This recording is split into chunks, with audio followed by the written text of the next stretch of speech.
Hola, celebramos la Epifanía del Señor, la fiesta de la venida de los Reyes Magos, Melchor, Gaspar y Baltasar, al pesebre a adorar al niño Jesús en Belén, trayéndoles oro, incienso y mirra. Eso es lo que nosotros solemos escuchar acerca de ese episodio del Evangelio. Pero, ¿realmente eran reyes? ¿Y dónde dice en la Biblia que eran Melchor, Gaspar y Baltasar?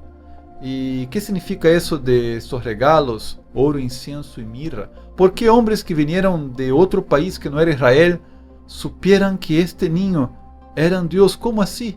¿Qué fue lo que ellos sabían que los de Jerusalén parece que no sabían? Se sobresaltaron cuando vieron a estos hombres llegar en la ciudad.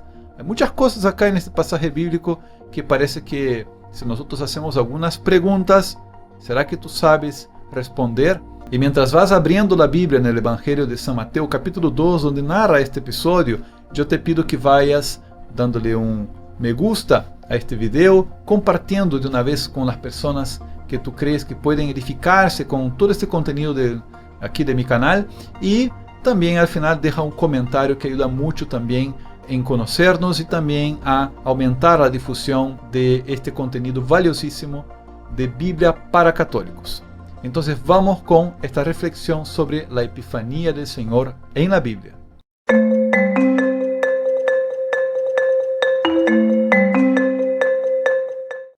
Antes de empezar esta reflexión que voy a seguir aquí con una guía que tengo, yo te quiero decir que si entras al grupo del WhatsApp Biblia para Católicos, yo te puedo compartir este material por allá. Entra por allá y yo voy a entrar en contacto contigo para que tú puedas recibir ese material de este video de hoy por escrito para que tú también puedas reflexionar por cuenta propia en cualquier momento. ¿Ok? Entonces vamos. A ver, este pasaje de Mateo 2, que no lo voy a leer acá, dejo para que tú lo leas ahí en tu casa, ¿no? Es todo el capítulo 2 de Mateo. Es este episodio de la venida de los magos de Oriente a Jerusalén y luego a Belén para adorar al niño Jesús.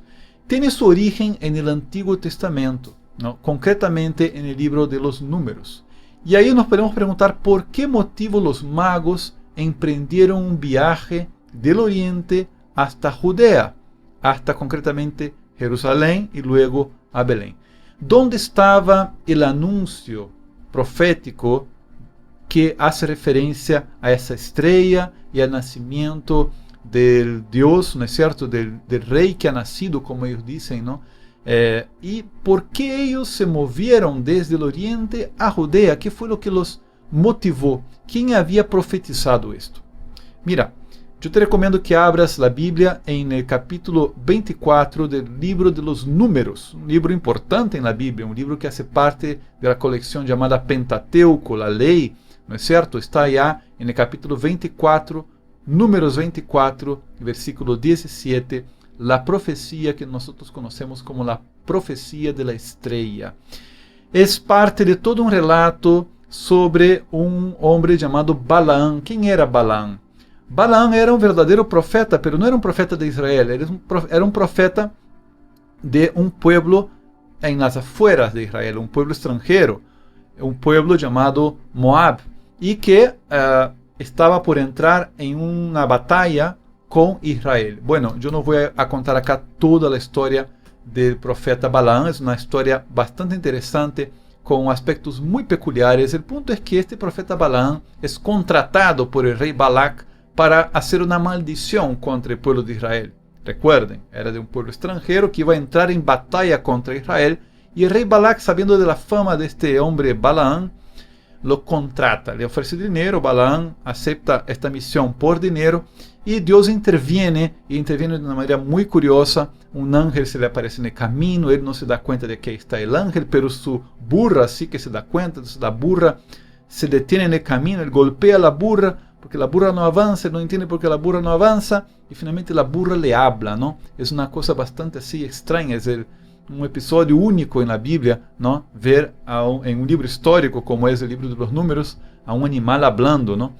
Tiene algo de fabulesco, de folclórico en este pasaje, pero bueno, si nosotros creemos en un Dios que creó todo de la nada, hemos de tener cierta piedad para creer que Dios se vale, no solamente de cosas para hacer milagros, sino que también de animales para mostrar sus caminos, Entonces, aquellos que tenemos cierta piedad hacia la Sagrada Escritura, pues podemos entender que pues debe haber sido así.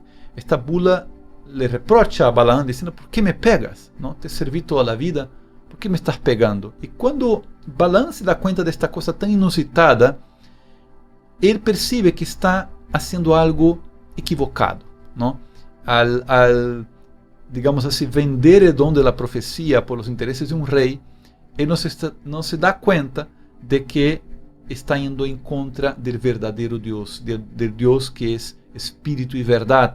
Y el ángel que está delante suyo, que finalmente él puede ver, lo reprocha diciendo: tú estás haciendo algo equivocado, y no vas a maldecir a Israel, tú vas a bendecir a Israel. Y efectivamente Balaam va y bendice a Israel y pronuncia oráculos de bendición para Israel, Y en medio de estos oráculos de bendición, ahí está en Números 24, versículo 17, unas palabras muy misteriosas. Él dice así, lo veo, pero no para ahora. Lo diviso, pero no de cerca. De Jacob avanza una estrella. Un cetro surge de Israel. Es conocido como la profecía de la estrella. Esa profecía pronunciada por un hombre extranjero, un profeta que ciertamente no tuvo gran vigencia dentro de las tradiciones judías, aunque está ahí en el libro de los Números este relato que es también una crítica a aquellos que ya en la época de los reyes, donde el libro de la ley fue muy venerado, por aquellos verdaderos profetas. Era una crítica a aquellos profetas de Israel que también se hacían pasar por profetas, pero que eran falsos profetas porque en realidad vendían sus servicios de profeta a los reyes. Bueno, más allá de ese aspecto, uno se puede quedar pensando: ¿será que la profecía en sí tuvo vigencia en Israel? Y puede ser que no, puede ser que ellos no hayan interpretado esa profecía de una manera con tanta confianza, porque era efectivamente un profeta extranjero. Pero parece que esta profecía de la estrella tuvo vigencia en pueblos extranjeros, específicamente en el lado más oriental ahí de esta región mesopotámica, que es la Persia, donde había hombres que dedicaban un tiempo especial a la contemplación de las estrellas, a la contemplación de los astros. Ya hablaremos un poquito más sobre esto. Pero el punto es que también aquí hay que traer a consideración un aspecto más.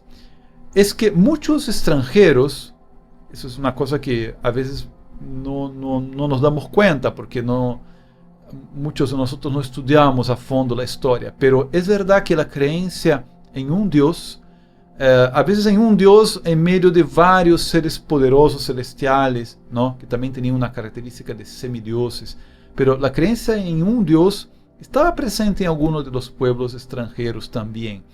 Y estos magos, estos sabios, magos es la palabra utilizada tanto en latín como en griego para hablar de estos sabios orientales. Después nos vamos a preguntar qué eran exactamente esos magos, Pero estos hombres vinieron con la intención de adorar, al rey que ha nacido, pero lo adoran como a un verdadero Dios. Y puede ser que ellos vinieran de alguna cultura que tenían ciertos rasgos monoteístas. Los profetas, concretamente en el libro de Isaías, capítulo 60, hablan de aquellos que vendrían pregonando las glorias del Señor y trayendo oro e incienso. Y venían de pueblos lejanos, y menciona dos pueblos, Madián y Efá, que están ahí por la zona de la Mesopotamia, concretamente en la zona arábica. Madián tiene una historia en la Biblia, en el Antiguo Testamento. Por ejemplo, es el pueblo en el cual se refugió Moisés después que huyó de Egipto. Después de haber matado a un egipcio, él huye de Egipto y se refugia en el desierto y encuentra este pueblo de Madián. Incluso se casa con una madianita.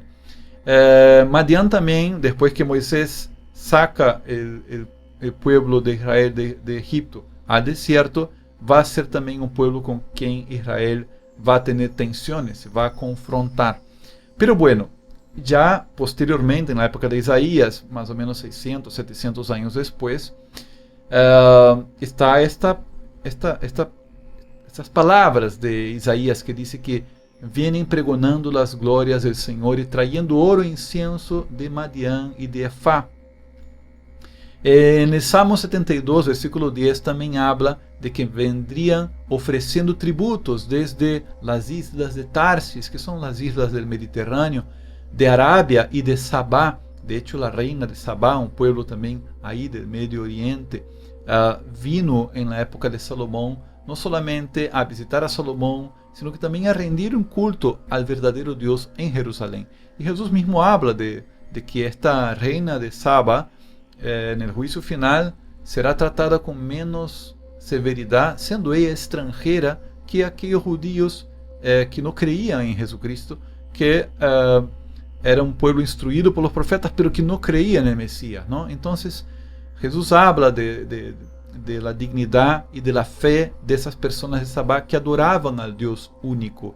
E eles vendrían trayéndole ofrendas desde pueblos muito lejanos. Então, miren ustedes que já estamos falando acá de la profecía de la estrella em Números 24:17, de la profecía de aqueles extranjeros que vendrían trayendo ouro e incienso, de reyes extranjeros que vendrían trayendo ouro e incienso e oferecendo tributos desde pueblos nombrados aí por el Salmo 72, versículo 10 e Isaías capítulo 60.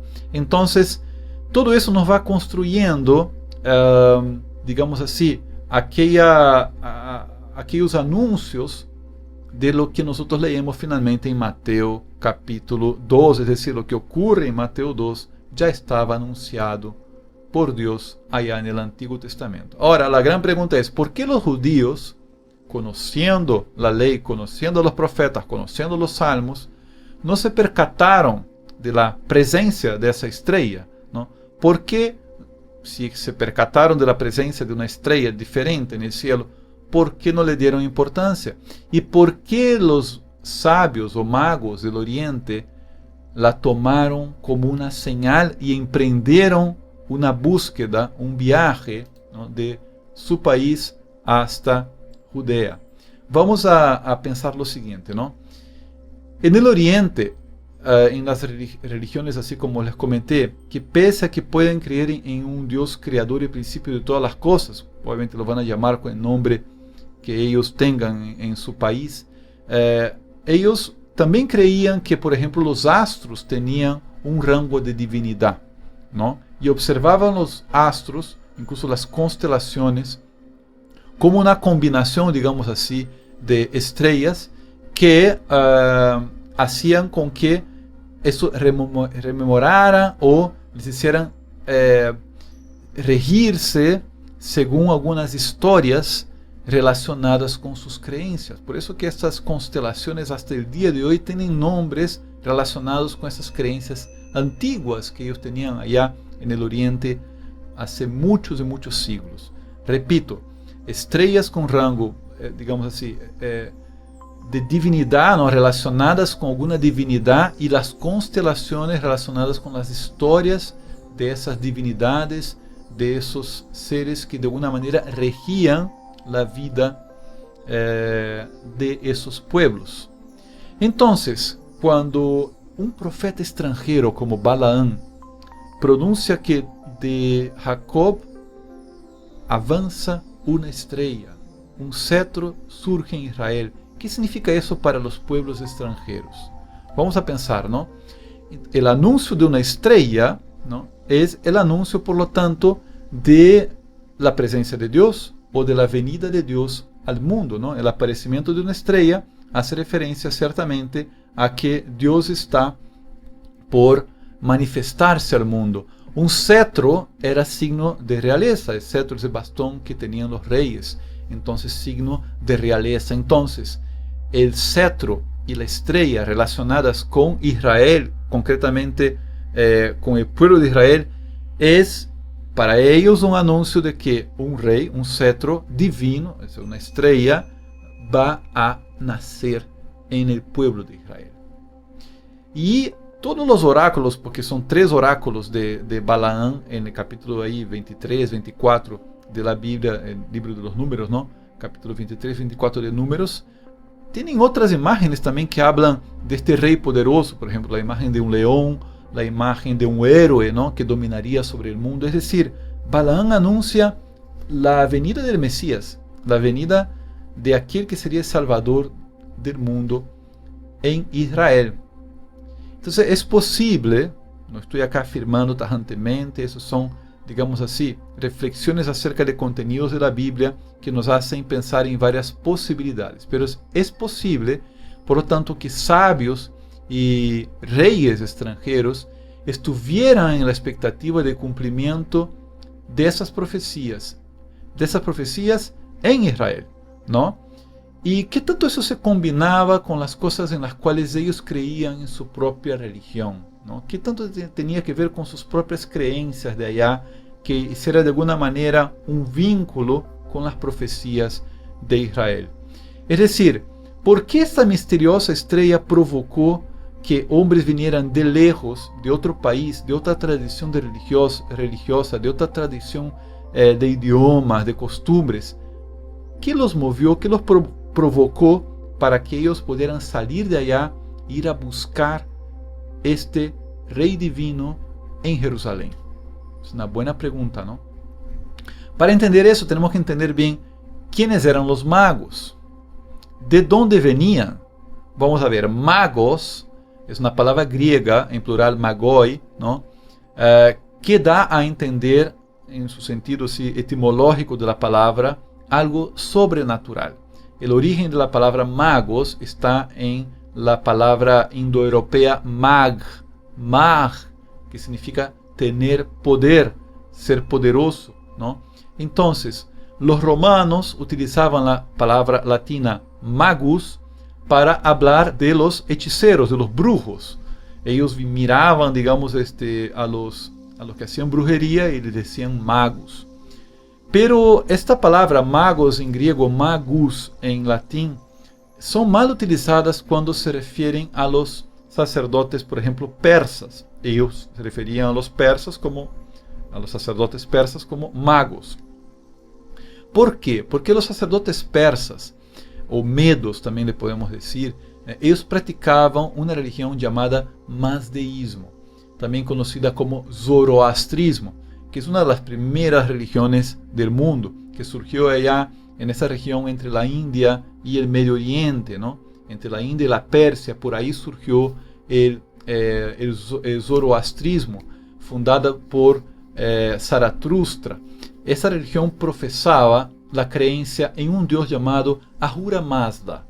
Claro que en la historia de Ahura Mazda también se mezclan otros, digamos así, dioses inferiores relacionados con el principio del mal, ¿no? Y de la pugna entre bien y el mal. Sale, digamos, el mundo como el resultado de lo bueno y de lo malo, una mezcla, digamos, entre bien y mal. Entonces hay ese dualismo allá, etc.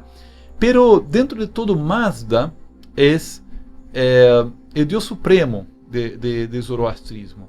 El Dios supremo de la luz y del cielo, vinculado al fuego, que era para ellos signo de la fuerza divina y principio de todas las cosas. Entonces, el mazdeísmo, en esencia, es una religión monoteísta, ¿no? Ricardo, pero es un monoteísmo raro, porque también habla de otros, digamos, dioses inferiores. Sí, es un monoteísmo raro. No es un monoteísmo como el Islam o como el judaísmo. Pero es un politeísmo que tiene un Dios principal, digámoslo así. Eso sería lo más justo, digamos así, ¿no? Es un politeísmo en el cual hay un Dios principal entre ellos. No llega a ser como la mitología griega, en la cual Júpiter es, digamos así, el dios que rige que tiene más poder entre tantos dioses, ¿no? Porque la mitología griega es muy etérea, muy eclética, una cosa poco definida. Aquí hay algo bien definido. Ahura Mazda tiene una preponderancia realmente, y hasta podríamos decir entonces que hay ahí una cierta creencia en ese Dios único. Ahora bien, junto a Mazda, como dije, hay otros semidioses o o emanaciones de este dios Ahura Mazda, y que uno de los principales es su hijo Mitra. Y Mitra era venerado en forma de sol, y Mitra vendría, según la creencia de ellos, al mundo como un salvador materializado, es decir, se haría uno de los hombres para salvar al mundo. Ricardo, se parece mucho al cristianismo. Efectivamente, podemos decir que a su manera, la religión del Zoroastro, los persas, tenía una expectativa similar a la de los judíos, ¿no? Porque ellos esperaban que su Dios enviara como a su hijo para salvar al mundo haciéndose hombre. Es una coincidencia muy grande. Después especularon que el cristianismo habría surgido de estas creencias, digamos así, idólatras del mundo pagano, pero nada que ver. O sea, hay muchas diferencias también que no estoy mencionando acá del zoroastrismo con el mundo judío cristiano, que no tiene nada que ver una cosa con la otra. Pero lo cierto es que había una expectativa de estos orientales con relación a la venida de Dios al mundo. Entonces, mal que bien, ahí vamos viendo que esta religión, con sus imperfecciones, guardaba una piedad, digamos así, de aquellos hombres de buena voluntad que quieren que el mundo se salve, y ellos lo encontraron con su religión, pero finalmente eso los llevó a buscar esto en la verdadera religión, que es aquella revelada allá en Israel. Mira, esa religión de los medos o de los persas, por decirlo así, o de los partos, también dependiendo de la época de la historia, este pueblo tenía diferentes denominaciones, ¿no? O sea, la religión médica, ¿no? Porque es de los medos, se difundió mucho en los últimos siglos antes de Cristo y influenció en el mundo griego y romano, que los tomó de una manera muy sincrética, no los tomó de una manera así exacta. Ellos no llegaron a comprender las creencias y los ritos de Zoroastro. De hecho, los mazdeístas de Zoroastro no practicaban brujería, no practicaban hechicería. Por lo tanto, repito, cuando los griegos y romanos les decían magos, o sea, brujos, hechiceros, era porque no los comprendían. Ellos no hacían brujería. Las artes médicas, ¿no? O sea, las artes de los medos o de los persas, eran cosas bien complejas. Era una mezcla entre culto al fuego y a los demás elementos de la naturaleza, alquimia, contemplación de las estrellas, de los astros, ¿no? Astrología, todo esto. Tanto así que de ahí viene mucho de la numerología que está presente en la Biblia, como por ejemplo el sentido del número 12, de números como el 7, 3, y otras cosas más, como por ejemplo concretamente el tema del número 12, ¿no? Habla de universalidad, entonces tiene todo un tema matemático allá también, de aritmética. Esas son cosas que están ahí integradas en la cultura de aquella época. Es bien interesante, como ustedes se dan cuenta, hablar de la epifanía del Señor, de la revelación de Dios a los paganos, ¿no? De Dios que se manifiesta a los paganos, porque es el encuentro entre Dios que vino a buscar al hombre con aquellos hombres que estaban, a través de sus propias creencias, de sus religiones, buscando a Dios, ¿no? Y estos magos de Oriente que llegaron finalmente a Belén, encontraron la respuesta que estaban buscando. Encontraron ahí, materializado. Ellos quizás lo hayan visto como el hijo de Mazda, pero ellos entendían que este niño que estaba ahí era el verdadero Dios. Y esto es lo que importa. Entonces mira, la tradición atestigua, ¿no? Que la historia de los magos tiene que ver también con un periodo de influencia que ha tenido estos sacerdotes persas en medio de esa cultura allá del Oriente. Esos sacerdotes persas tenían una relación con el pueblo de Media, ¿no? Del imperio de los medos, en términos de lengua, de raza, de religión, y no eran propiamente reyes, pero eran muchas veces altas autoridades, hombres de alta influencia.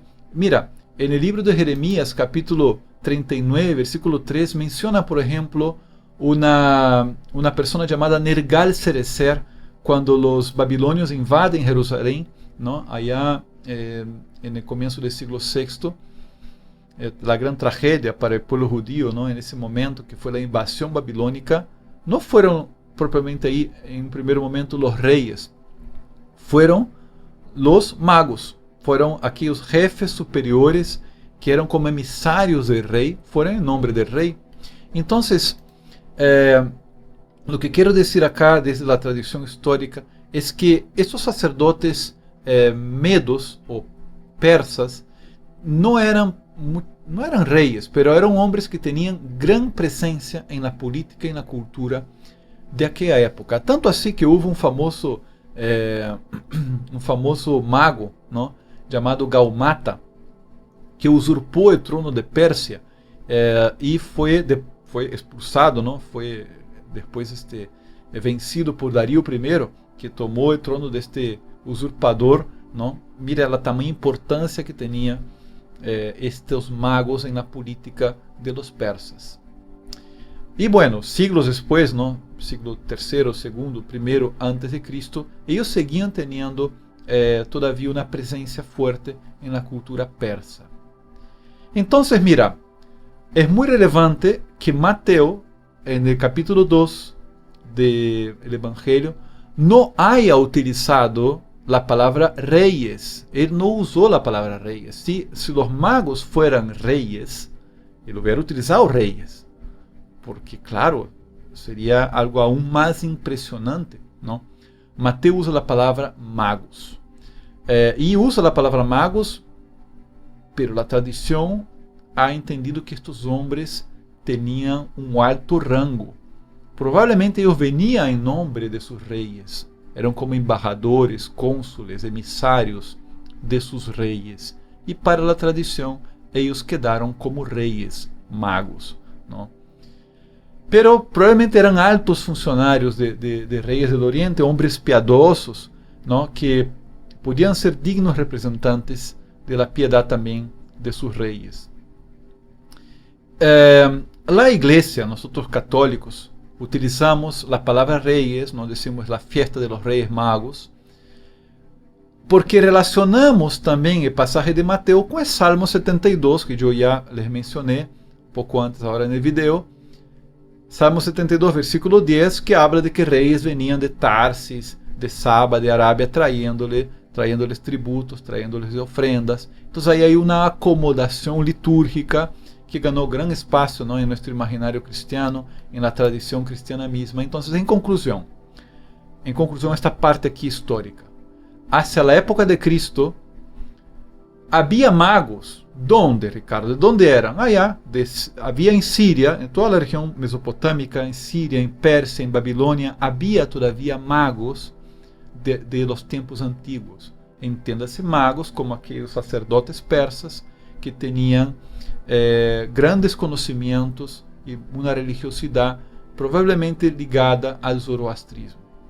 Y es probable que estos magos de Oriente mencionados por Mateo hayan venido de esas regiones.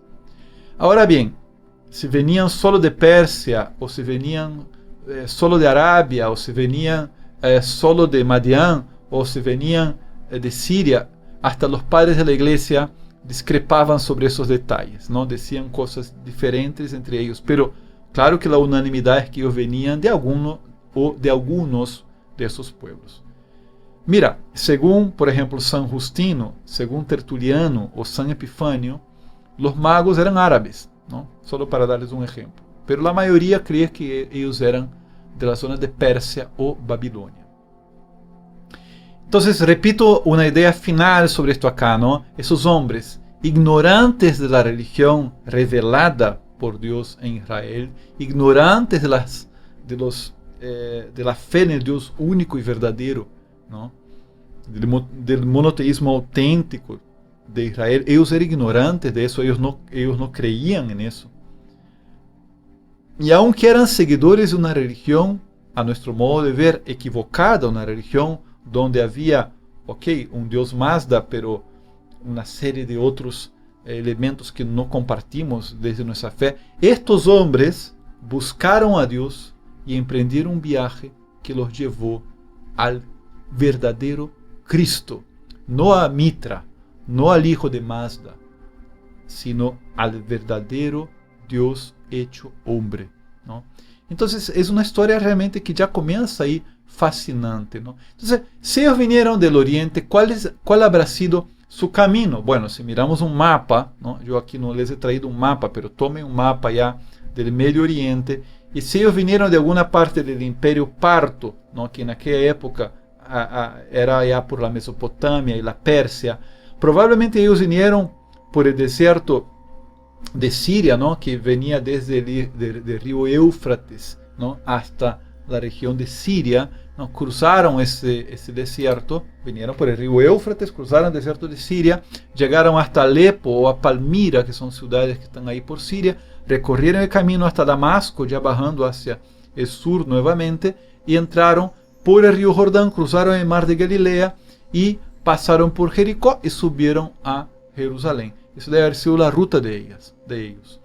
Claro que de regreso, ¿no? Porque acá saltamos aquí a lo que ya sabemos que los ángeles les avisan en sueños de que ellos no regresaran. Bueno, acá me estoy equivocando. Ellos son avisados en sueños, no necesariamente por ángeles. Ellos son avisados en sueños de que no regresen por Jerusalén. Ellos tomaron otro camino. Ese otro camino no sabemos, pero probablemente un camino que los llevaba nuevamente a Damasco, ¿no? Y pudieran seguir hacia Siria, hacia el Éufrates y hacia su región originaria. Si ellos venían, por ejemplo, de la Arabia, pues entonces esa teoría del camino está completamente equivocada. Hay gente que, como dice, hasta los padres de la iglesia mismo, algunos de ellos creen esto, que dice que cada uno de ellos venía de una parte distinta. Y esta tradición es la que muchas veces está presente en las imágenes de nuestros nacimientos, ¿no? A veces hay uno que vino del Oriente Lejano, medio chinito, hay otro que vino del África, entonces está más morenito, y hay otro que vino de Europa, entonces está más blanco, barbón, ¿no? Como un hombre más así del Cáucaso o vikingo, lo que sea. Entonces, pues, pero eso es parte de nuestro imaginario que habla de la universalidad, ¿no? de este episodio, ¿no? O sea, Mateo aquí está diciendo, mira que el mundo ha estado esperando al Mesías. Eso es lo que quiere decir Mateo acá, ¿no? Y el Mesías que nace en Israel. Y el mundo esperaba, pero en Jerusalén no esperaban, ¿no? Entonces es una crítica también a la misma realeza judía de aquel momento, liderada por el rey Herodes, que no esperaba que viniera el Mesías, ¿no? Entonces hay un contraste ahí, ¿no? Hay un contraste entre esta visión cerrada de los judíos y la visión abierta del cristianismo, a este mundo que esperaba al Mesías y que lo buscaba a tientas, ¿no? O sea, buscaba como un ciego va tanteando el camino. Así estaban los pueblos orientales, ¿no? Buscando a Dios por medio de sus creencias, de su religión, hasta encontrarlo. Y estos hombres supieron leer los signos y encontrar al niño Dios. ¿Cuántos magos eran? Bueno, la Biblia tampoco lo dice, ¿no? Tradicionalmente nosotros creemos que eran 3, pero la Biblia no menciona cuántos eran. La idea de que eran 3 brota de la tradición de los padres de la iglesia, que relacionó el número de magos con el número de los regalos. Eran 3 regalos, entonces se asoció con 3 magos. Pero hay, por ejemplo, una pintura en la catacumba de Flavia Domitila en Roma que muestra a 4 magos, ¿no? Una pintura muy antigua del cristianismo antiguo que muestra ahí 4 magos.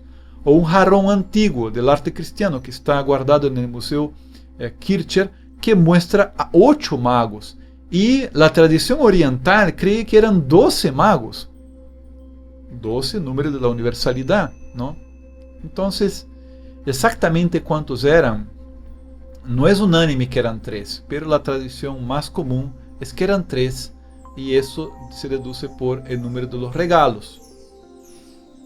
Bueno, es una asociación válida, ¿no? Y que quedó en nuestro imaginario, en nuestra tradición. ¿Cómo se llamaban?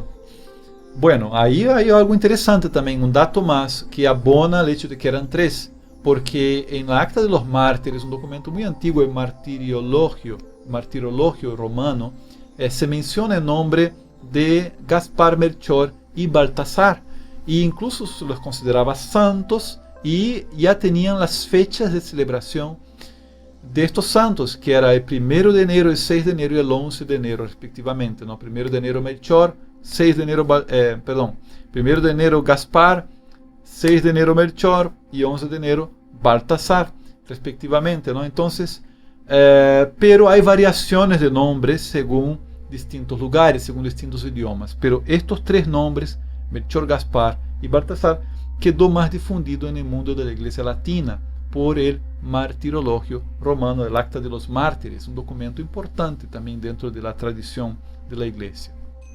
Entonces ese es el origen de nuestra creencia en estos nombres y que abona que eran tres, ¿no? Melchor, Gaspar y Baltasar. ¿En qué circunstancias ellos visitaron al niño Jesús en Belén? Esa es una pregunta relevante, porque mira, Lucas capítulo 2, versículo 39, dice así, no estamos en Mateo, estamos ahora en el Evangelio de Lucas, el otro Evangelio que también habla de la infancia de Jesús, no habla de los magos. Lucas omite todo este momento de los magos de Oriente, ¿no? Más bien Lucas habla de la anunciación del ángel a Zacarías, de la concepción de Isabel, del nacimiento de Juan Bautista, después habla de la anunciación del ángel a María, de la concepción por el Espíritu Santo de María, del nacimiento de Jesús, del encuentro entre María y Isabel cuando estaban encintas, de la circuncisión de Juan, de la circuncisión de Jesús, del nacimiento de Juan, del nacimiento de Jesús, y del nacimiento de Jesús habla de la visita más bien de los pastores, es decir, es otra forma de abordar el nacimiento de Jesús, no menciona la visita de los magos, Lucas. Y Lucas capítulo 2, versículo 39, dice así, así que se cumplieron todas las cosas, así que ellos cumplieron todas las cosas según la ley del Señor. ¿A qué se refiere Lucas? La presentación del niño en el templo, la circuncisión, todo esto que se daba una semana o 2 semanas después del nacimiento del niño, es decir, unos 15 días después que nació el niño, o hasta 40 días, ¿no? Que era a veces lo que se demoraba la purificación de la mujer. Ok, un mes, 40 días después del nacimiento del niño Jesús en Belén, dice Lucas así, volvieron a Galilea, a su ciudad de Nazaret. Entonces, ¿cómo vamos a interpretar ese pasaje cuando Mateo dice que después que los magos se fueron, José tuvo un sueño en el cual se le reveló de que ellos debían irse de Belén porque Herodes quería matar al niño? Entonces, espera, Mateo dice que el niño nació en Belén y luego con su papá y su mamá el niño tuvo que ser llevado a otro país y fueron a Egipto. Mientras que Lucas dice que nació el niño en Belén, cumplieron las cosas de la ley allá en Jerusalén y se fueron a Galilea, a su ciudad de Nazaret. Entonces, ¿cómo conciliar estos dos evangelios? Yo les voy a dar acá mi respuesta, mi teoría sobre esto. Entonces, a ver, todo depende de cómo interpretamos Lucas 2:39. ¿Está Lucas diciendo algo exacto o no? Porque Mateo no menciona con claridad los tiempos. Mateo no menciona con claridad los tiempos. Lucas va narrando las cosas, por ejemplo, él narra, ¿no? que el anuncio del ángel a Zacarías, la concepción de Isabel, ¿no? Que concibe a Juan, dice que al 6º mes vino el ángel, ¿no? A María, ¿no? Habla con los días de la purificación, nosotros vamos a ver allá en el Levítico, los días de la purificación eran, de la presentación del templo eran 8 días, entonces uno va haciendo una cronología con Lucas. Entonces, a ver, considerando que Lucas es un evangelio con más detalles cronológicos, históricos, ¿no? Hay abundancia de información en Lucas. Mateo no da mucha información. Lucas sí. Información, digamos, sobre las familias de las personas, sobre los momentos, sobre los lugares, da detalles. Lucas declara las fuentes y dice, yo he ido a investigar allá con los que fueron testigos oculares de todos esos hechos. Y obviamente una clara influencia de la tradición mariana, sea directa o indirecta, es decir, María o la tradición en torno a la Virgen María informó a Lucas de cómo fueron las cosas. Entonces, suponemos que la información de Lucas es más veraz, es más exacta. Eso significa que debemos entender, a mi modo de ver, que la visita de los magos no fue ahí en el primer mes, en el segundo mes, mucho menos en el primer día, ¿no? Porque si hubiera sido en el primer día, en el mismo día, hubieran ido a Egipto, entonces no hubieran hecho la purificación en el templo, no, a la presentación en el templo, la purificación de la madre, no hubieran hecho nada de eso, la circuncisión, se habían ido a Egipto, habían incumplido la ley, ¿me entienden o no? Entonces los magos no pudieron haber venido en el mismo día, o sea, no pudo haber sido así. Tampoco en el primer mes o en el segundo mes. Y dice Lucas que ellos, después que cumplieron la ley, se fueron a Galilea. Entonces los magos, ¿cuándo vinieron? A Belén. Mira, vamos a leer en Lucas capítulo 2, versículo 41. Dice que era de costumbre que María y José subieron a Jerusalén todos los años para la Pascua.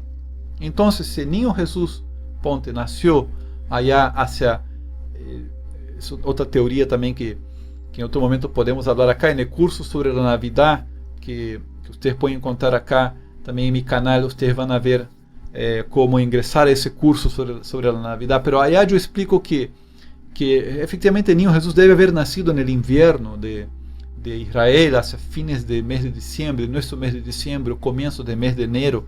Entonces, fíjense ustedes, puede ser que ellos, algunos meses después, hayan subido con el niño Jesús, pequeñito, en caravana, para cumplir la ley y visitar el templo en la Pascua. Pero Ricardo, el niño era muy chiquito. ¿Será que María no se quedó cuidando allá del niño, como nosotros solemos hacer, ¿no? Cuando hay un niño muy pequeño en la casa, la mamá se queda cuidando del niño en casa y no va a misa.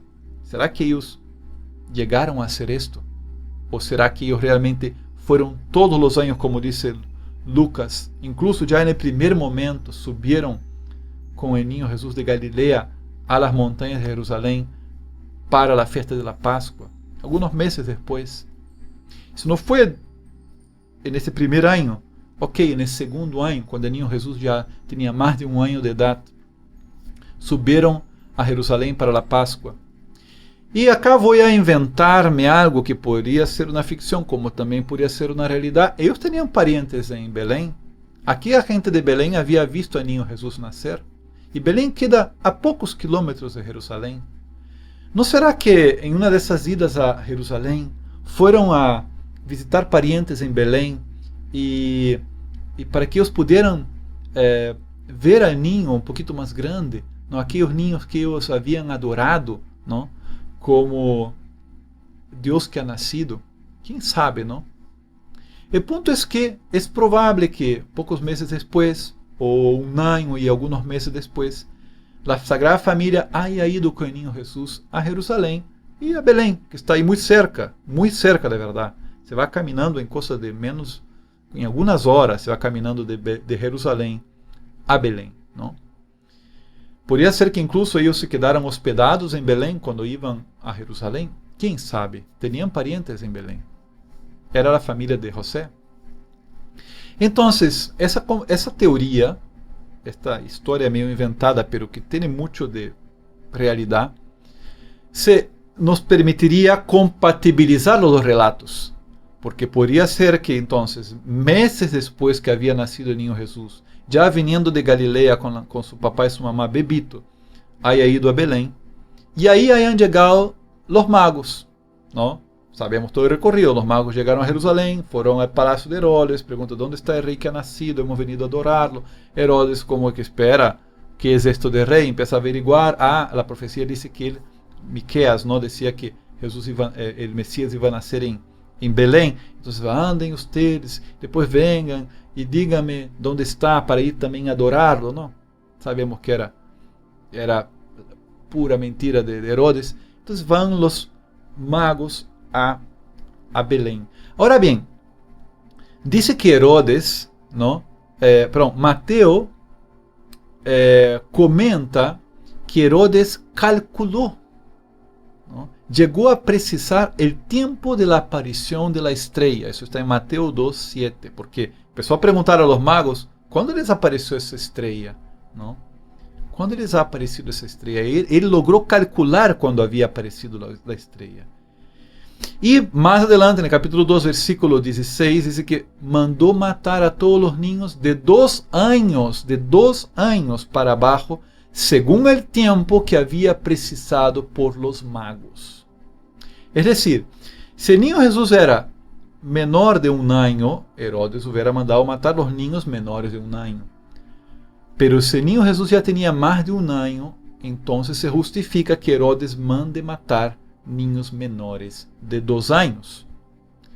Entonces, esto abonaría la idea de que, según Lucas, resumiendo, ¿no? Ahora redondeando la idea, ¿me siguieron o no? Mira, según Lucas, Jesús nació en Belén, fue llevado a cumplir la ley, ¿no? Con la circuncisión, a los 8 días, la purificación de la madre, la presentación en el templo, y después de cumplir la ley, ¿no?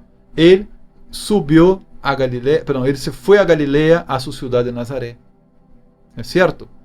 1 año después, o 1 año y algunos meses después, la Sagrada Familia viene a la fiesta de la Pascua. El niño Jesús ya tiene más de 1 año de edad. Entonces va a Jerusalén, va a Belén, y en esas circunstancias vienen los magos y lo visitan en Belén. Calculando cuándo le había aparecido la estrella y calculando cuántos años tenía el niño, Herodes manda matar a todos los niños menores de 2 años. Porque el niño Jesús ya tenía más de 1 año. Mira qué teoría, mira, por favor, eso es una teoría. ¿Ya? Me atrevo a venir acá a mi canal a lanzar esa teoría, porque es una teoría que yo estoy fundamentando.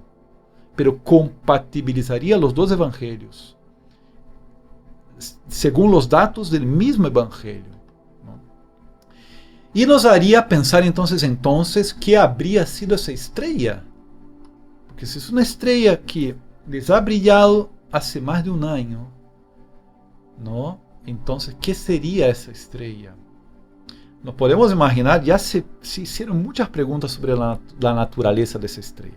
¿Sería una estrella fugaz?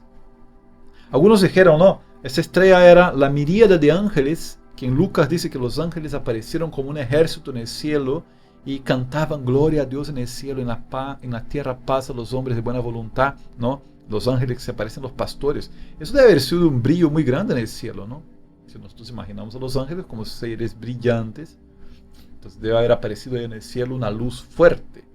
¿Sería eso la estrella? ¿Sería la estrella una confluencia de planetas? Según los astrólogos, hubo allá en el año 7 a.C. una conjunción entre los planetas Júpiter y Saturno, que son 2 planetas que nosotros, así a simple vista, podemos ver muy brillantes en el cielo. Si ellos se juntan, esta estrella, digamos, esos 2 planetas forman, digamos, una estrella un poco más brillante. Y se dice que Júpiter también se juntó con Venus en el año 6 a.C. Pero son fechas muy lejanas a lo que sería el nacimiento de Cristo, que se calcula que sería más o menos entre el año 5 o 4, antes de la época cristiana contada históricamente, los días de hoy. Entonces, pero sea como sea, vamos después tratar de responder a estas preguntas. Otra posibilidad es que que esa estrella haya sido un cometa.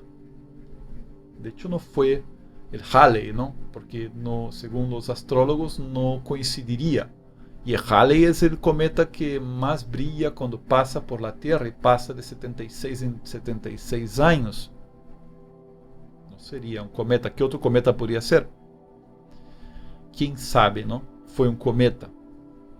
¿Quién sabe fue la explosión de una estrella o una nueva estrella que nacía? Que dicen que cuando nace una estrella pasa algún tiempo en el cielo brillando un poco más fuerte y después brilla menos, pero las estrellas están a miles y millones de años luz de la Tierra, entonces esto sería muy difícil de percibir, ¿no? Eso se percibe ahora con telescopios, pero no a la simple vista.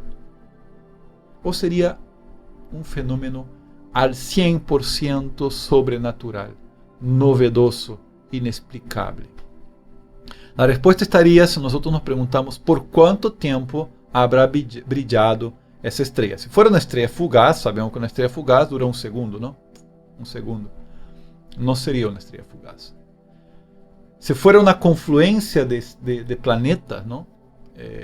Como por exemplo o que mencionei de Júpiter com Saturno, Júpiter com Vênus, pues dura alguns minutos, não dura um ano, não dura meses, dura alguns minutos nesse cielo, essa confluência de planetas, ou quizás algumas horas, pero não mais. Se for um cometa, alguns dias dura, não?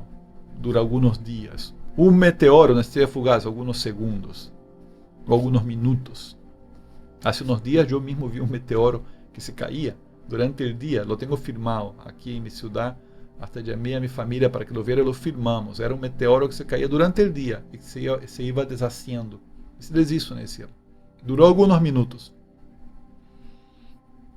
Uma explosão estelar, um nascimento de uma nova estrela, como dije, é muito difícil de observar, não seria muito relevante. Certamente foi um fenômeno sobrenatural, uma estrela especial que se movia e que guiava os magos. Não? Siquiera podemos pensar que foi aqui a miríada no cielo, que deve haver brilhado na noite da Navidad, segundo o relato de Lucas, e pues, depois se esconderam os ángeles. Não? Então, provavelmente foi um fenômeno completamente especial, não? Destinado a guiar os magos, não? Que observavam as estrelas. Então, concluindo esta parte, ¿no? Mira, la religiosidad de los magos de Oriente, ¿no? Hemos visto, están relacionados allá con los babilonios, los persas, ¿no? Ese tipo de religiosidad que observaba los astros, las constelaciones, que los consideraban como mensajeros de Dios, ¿no? Nos permite entender el respeto, ¿no? Por esta manifestación astrológica. Ellos realmente se guiaban por las estrellas. Israel no. Israel não se guiava por los astros. Israel não era uma religião que cultuava elementos da natureza como seres divinos. Israel cultuava al Criador de los elementos da natureza. Entendem? Então, eles não estavam atentos a essas coisas.